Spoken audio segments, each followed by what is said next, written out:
ఎలా అనిపిస్తుందండి కూటమి ప్రభుత్వం పనితీరు వచ్చి 11 నెలలు అవుతుంది కదా, ప్రభుత్వం పనితీరు ఎలా అనిపిస్తుంది అంట? ఆ రోడ్లు వేసారు, ఆ డబ్బులు కూడా ఇస్తే ఆటో వాళ్ళకి, రైతులకి, అమ్మఒడి, తల్లికి వందనం ఇస్తే బాగుంటుంది. జనం నమ్మకంగా చెప్పారు కదా, జనం ఇస్తారంటే ఎవరికైనా ఆశగా అవి కూడా ఇస్తే కొద్దిగా పథకాలు తగ్గించి రోడ్లు వేస్తే బాగుంటుంది. ఇంకా చాలా రోడ్లు వేయాలి. రోడ్లు వేస్తే మెయిన్ రోడ్లు వస్తే జనం చక్కగా వెళ్తారు, బళ్ళు బాగుంటాయి, ఇబ్బంది ఉండదు, డెవలప్మెంట్ అయింది. రోడ్లు నీరు విద్యుత్తు చదువు ఇవే జనం కావాల్సింది, అవన్నీ బాగా చేస్తే బాగుంటుంది. గతంలో ఎలా ఉండేది రోడ్ల పరిస్థితి ఎలా ఉండేది? రోడ్లు గతంలో కన్నా రోడ్లు పర్లా, ఇప్పుడు పర్లా. రోడ్లు చాలా బాగున్నాయి, చక్కగా వేస్తున్నారు, గుంటలు పుడుతున్నారు, చాలా వరకు బెటర్. పథకాల కన్నా డెవలప్మెంట్ చేయడం రైట్ అండి. కంపెనీలో వేస్తే 10 మందికి ఉద్యోగాలు వస్తాయి. ఈ పథకాలు పెట్టి జనాన్ని పాడు చేయటమే, జనాన్ని ఇబ్బంది పెడతాయి. పని చేయకుండా కష్టపడి సంపాదించుకుని పిల్లలు తెచ్చుకుంటారు ఎవరైనా. అసలు ఈ పథకాలు ఎందుకు? గత ప్రభుత్వం పథకాలు అలవాటు చేశారు కదా, మరి ప్రజలు జనాలను సోమరపోతం చేయడమే. డెవలప్ చేయాలా, కంపెనీలు రావాలా, రోడ్లు వేయాలా, రోడ్లు కరెంటు నీరు అన్నీ ఇవ్వాలా. అప్పుడు కంపెనీలు వస్తాయి, 10 మంది పోతారు, ఉద్యోగాలు వస్తాయి. చదివించాలా, చదువులు మంచి గవర్నమెంట్ స్కూల్ అభివృద్ధి చేయాలా.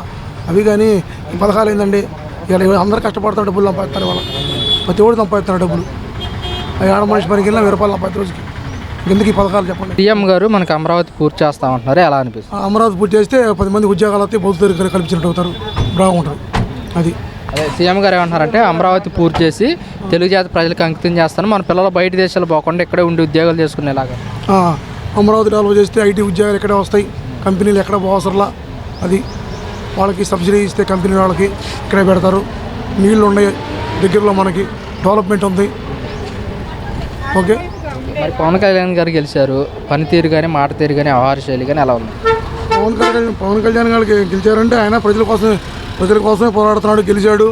ఆయన చంద్రబాబు నాయుడు గారు కలిసి అభివృద్ధి చేస్తే బాగానే ఉంటుందండి. పవన్ కళ్యాణ్ గారు పల్లెల్లో గ్రామాల్లోకి వెళ్తున్నారు, రోడ్ల సమస్యలు కానీ ప్రజల సమస్యలు కానీ తీరుస్తున్నారు, మీరేమంటారు? పల్లెల్లో కూడా హాస్పిటల్లో విద్య వైద్యం అన్నీ ముసలివాళ్ళకి వాళ్ళకి కానీ ఇబ్బంది లేకుండా చేస్తే మంచిదేను.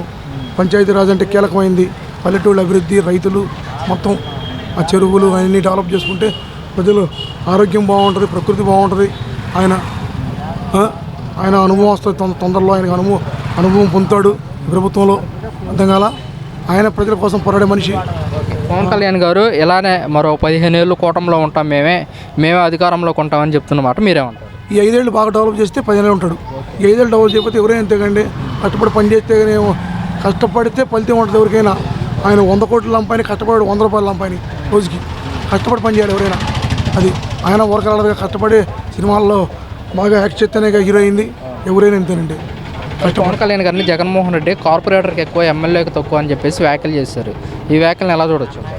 జగన్మోహన్ రెడ్డి గారు అనేది చిన్న పెద్ద ఎవరిని తారతమ్యం లేకుండా మాట్లాడకూడదు. ఎవరైనా జగన్మోహన్ రెడ్డి గారు కష్టపడి వచ్చారు, పవన్ కళ్యాణ్ గారు కష్టపడి వచ్చారు. ఎవరిని తీసి మాట్లాడకూడదు, చిన్నవాళ్ళైనా పెద్దవాళ్ళైనా. అది జగన్మోహన్ రెడ్డి నెక్స్ట్ 2029లో వైసీపీ అధికారంలోకి వస్తే కూటమి ప్రభుత్వం పూర్తిగా వ్యతిరేకత వచ్చింది అంటున్నాడు, మీరేమంటారు? వీళ్ళు చేస్తే వీళ్ళే వస్తారండి, వీళ్ళు చేయకపోతే వాళ్ళు వస్తారు. వీళ్ళు చేసి బాగా చేశారనుకో వీళ్ళే వస్తారు, చేయడానికి వాళ్ళే వస్తారు. చెప్పేది ఏముంది? మరి ఇప్పుడు 11 సీట్లకే పడిపోయింది కదా, వచ్చే అవకాశం ఉంటుందంటారా ప్రజలు? అవునండి, వీళ్ళు ఇచ్చిన హామీలన్నీ చేర్చి డెవలప్మెంట్ చేసి ఉద్యోగాలు కల్పించి రాజధాని డెవలప్ చేస్తే వీళ్ళే వస్తారు. అది మార్పు వస్తారు, లేదనుకో ప్రజలు మళ్ళీ మార్పు వస్తారు. అదండి చేసేది. చెప్పేదేమని చెప్పండి.